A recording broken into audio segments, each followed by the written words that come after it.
आज का टॉपिक है मोलर मास। आज हम मोलर मास की डेफिनेशन और मोलर मास कैलकुलेट करना सीखेंगे। तो सबसे पहले चलते हैं मोलर मास की डेफिनेशन की तरफ। According to definition, molar mass of a substance is its relative molecular mass expressed in grams. यानी कि किसी भी सब्सटेंस के, चाहे वो एटम हैं या मॉलिक्यूल, इन एटम्स और मॉलिक्यूल्स के रिलेटिव मासेस जब ग्राम में शो किए जाएँ तो वो मोलर मास कहलाते हैं। फॉर एग्ज़ाम्पल, हम यहाँ पर एक एग्ज़ाम्पल एटम की ले लेते हैं। फर्स्ट एटम है हमारे पास हाइड्रोजन का। हाइड्रोजन का जो मास है, रिलेटिव मास, वो है हमारे पास 1 AMU। AMU means atomic mass unit.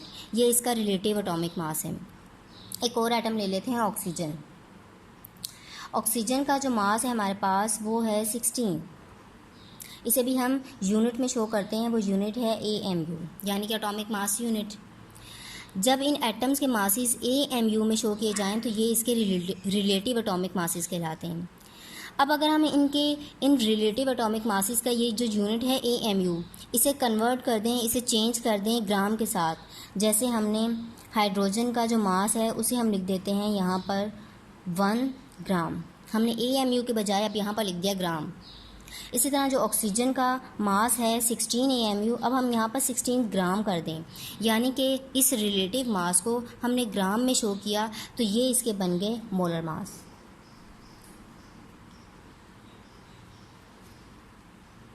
अब एक मॉलिक्यूल की एग्जांपल ले लेते हैं। फॉर एग्जांपल हमारे पास एक मॉलिक्यूल है, वाटर का मॉलिक्यूल H2O। जब हम वाटर का relative molecular mass find out करते हैं तो वो आता है हमारे पास 18 AMU, यानी कि atomic mass unit. Relative atomic mass को AMU में शो किया जा रहा है।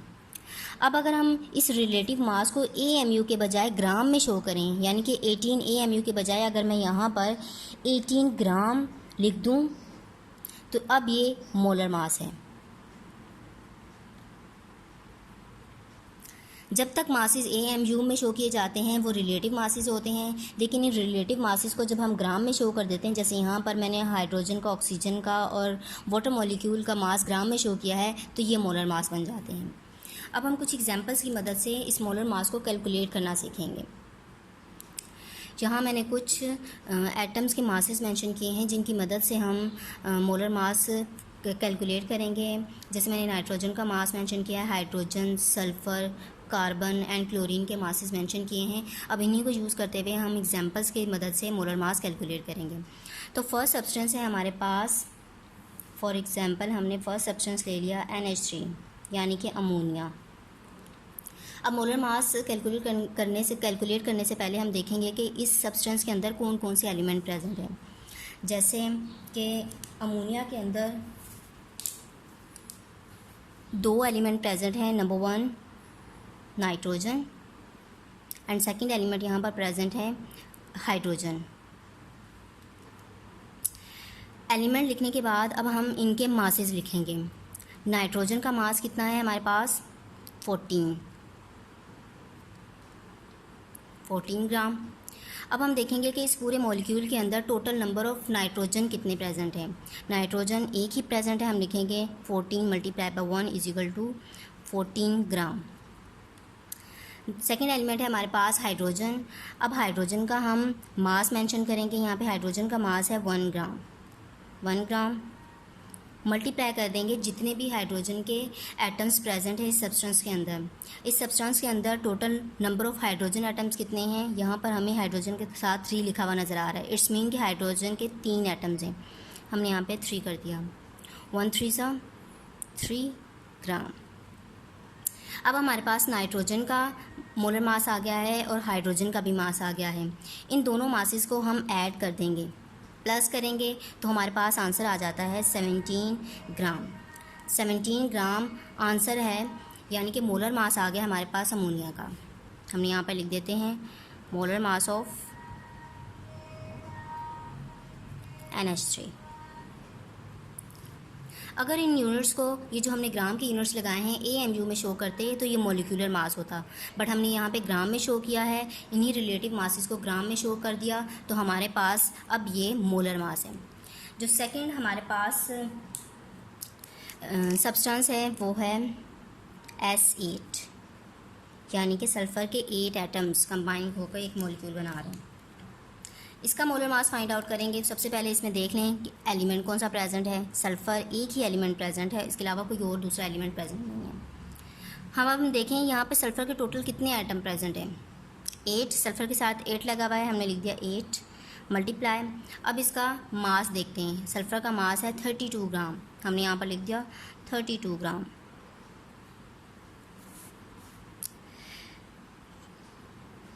32 8 ज़ा 256 ग्राम। ये आंसर आ गया। ये है मोलर मास ऑफ S8।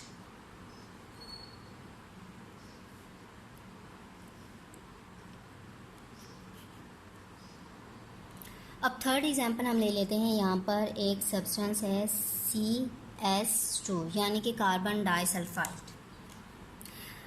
इसका मोलर मास फाइंड आउट करने के पहले हम सबसे पहले देखेंगे कि इसमें कौन कौन से एलिमेंट प्रेजेंट हैं। नंबर 1 है हमारे पास यहाँ पर कार्बन, सेकंड है हमारे पास सल्फ़र। ठीक, अब हम देखेंगे कार्बन के लिए सबसे पहले कि इस पूरे फार्मूले के अंदर total number of carbon atoms कितने हैं। यहाँ पर कोई नंबर शो नहीं किया गया, इट्स मीन यहाँ 1 है, तो कार्बन के टोटल एटम यहाँ पर 1 ही हैं। अब यहाँ पे हम इसका मास मेंशन करेंगे। कार्बन का जो मास है वो है 12 ग्राम, हमने यहाँ पे लिख दिया 12 ग्राम। 12 1 ज़ा 12 ग्राम मोलर मास आ गया कार्बन का। उसके बाद सेकंड हमारे पास है सल्फ़र का एलिमेंट। अब सल्फ़र के एलिमेंट में हम देखेंगे कि सबसे पहले इस फार्मूला में टोटल सल्फ़र एटम्स की तादाद कितनी है। कितने सल्फ़र एटम हैं, यहाँ पे सल्फ़र के साथ 2 लगा हुआ है, इट्स मीन के सल्फ़र के 2 एटम्स हैं, हमने यहाँ पे लिख दिया 2 मल्टीप्लाई। अब हम सल्फ़र का मास लिखेंगे। सल्फ़र का मास कितना है हमारे पास, सल्फ़र का मास है 32 ग्राम। 32 ग्राम इज इक्वल टू 32 को 2 से मल्टीप्लाई करेंगे तो हमारे पास आंसर आ जाता है। आंसर आ गया हमारे पास 64 ग्राम। अब दोनों मासेस हमारे पास आ गए, सल्फ़र का मोलर मास आ गया और कार्बन का भी मोलर मास आ गया। इन दोनों मासेस को अब हम ऐड करेंगे, प्लस कर देंगे, तो जो हमारे पास आंसर आ रहा है वो है 76 ग्राम। ये मोलर मास है CS2 का।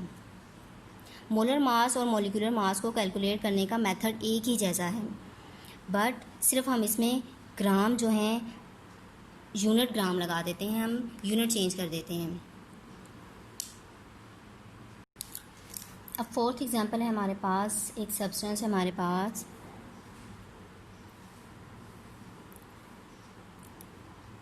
CHCl3।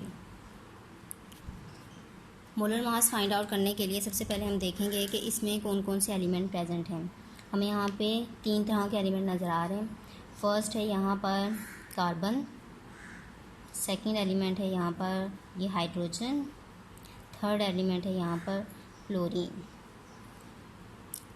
सबसे पहले कार्बन की बात कर लेते हैं। तो इस पूरे फार्मूले के अंदर total number of carbon atom कितने हैं, 1, यानी कि कार्बन के साथ कुछ नहीं था तो 1 है। 1 मल्टीप्लाई है, कार्बन का मास क्या है, कार्बन का मास है हमारे पास 12 ग्राम। 12 1 ज़ा 12 ग्राम। उसके बाद हाइड्रोजन, हाइड्रोजन की बात कर लें। इस पूरे फार्मूला के अंदर total number of hydrogen atom हैं। हाइड्रोजन के साथ यहाँ पे कुछ नहीं लगा हुआ, इट्स मीन यहाँ 1 है, तो हाइड्रोजन एटम है हमारे पास 1। अब hydrogen atom multiply by its mass, hydrogen का मास है 1 ग्राम, तो हमारे पास आंसर 1 ग्राम ही आएगा हाइड्रोजन का। अब क्लोरीन, इस पूरे फार्मूले के अंदर टोटल क्लोरीन के एटम्स हैं, यहाँ पर देख लें 3, क्लोरीन के साथ 3 लगा हुआ है, तो क्लोरीन के कितने एटम्स हैं, 3 एटम्स हैं। मल्टीप्लाई क्लोरीन का मास है 35.5 ग्राम। हम इसको एग्जैक्टली ऐसे ही लिखेंगे। 35.5 multiply by 3 is equal to, क्या आंसर आ रहा है यहाँ पर 106.5 ग्राम। 3 एलिमेंट्स थे, कार्बन था, हाइड्रोजन था और क्लोरीन था। इन तीनों के हमने मासेस शो कर दिए यहाँ पर 12 ग्राम, 1 ग्राम एंड 106.5 ग्राम है। अब इन तीनों को जब हम ऐड करते हैं तो हमारे पास जो टोटल आंसर आता है वो आता है, यहाँ पर आंसर आ रहा है 19.5 ग्राम। ये मोलर मास हो गया CHCl3 का, Cl3। अब एक लास्ट एग्जांपल हम लोग कर लेते हैं। लास्ट एग्जांपल एक कंपाउंड ले लेते हैं हम लोग CH3COOH, यानी कि acetic acid. Molar mass calculate करने के लिए सबसे पहले तो देखेंगे कि इसमें कौन कौन से एलिमेंट प्रेजेंट हैं। हमें यहाँ पर कितने टाइप के एलिमेंट नज़र आ रहे हैं? 3 ही टाइप के नज़र आ रहे हैं। कार्बन यहाँ भी मौजूद है, यहाँ पर भी मौजूद है। कार्बन, हाइड्रोजन और ऑक्सीजन। इन तीनों एलिमेंट्स को हमने देख लिया कि कौन कौन से एलिमेंट प्रेजेंट है। अब हम देख लें, सबसे पहले कार्बन की बात करते हैं। इस पूरे फार्मूला में total number of carbon atoms कितने हैं? एक कार्बन ये हमें दिख रहा है और एक ये है, तो कितने हो गए? 2 मल्टीप्लाई बाय मास क्या है कार्बन का? 12 ग्राम। तो हमारे पास आंसर आ गया 24 ग्राम। तो हाइड्रोजन की बात करें तो हाइड्रोजन के फॉर्मूला में total number of hydrogen atom कितने हैं? 3 हाइड्रोजन यहाँ पर है, 1 हाइड्रोजन यहाँ पर है, तो टोटल कितने हाइड्रोजन हो गए? 4 एटम्स हो गए हाइड्रोजन के। मल्टीप्लाइड हाइड्रोजन का मास क्या है? हाइड्रोजन का मास हमारे पास 1 ग्राम। 1 ग्राम आंसर आ जाएगा हमारे पास 4 1 ज़ा 4 ग्राम। ठीक, अब ऑक्सीजन की बात करते हैं।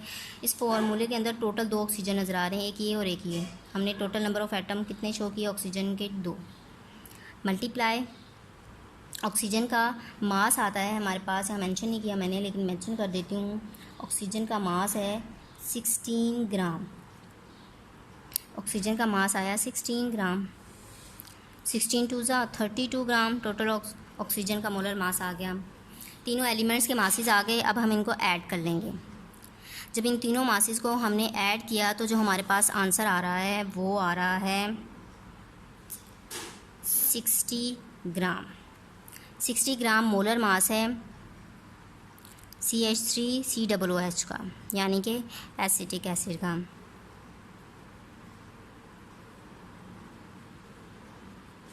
ये हमने टोटल 5 एग्जांपल्स की हैं मोलर मास की। आई होप इन एग्जांपल्स को करने से आपको मोलर मास कैलकुलेट करना आ जाएगा। Thank you.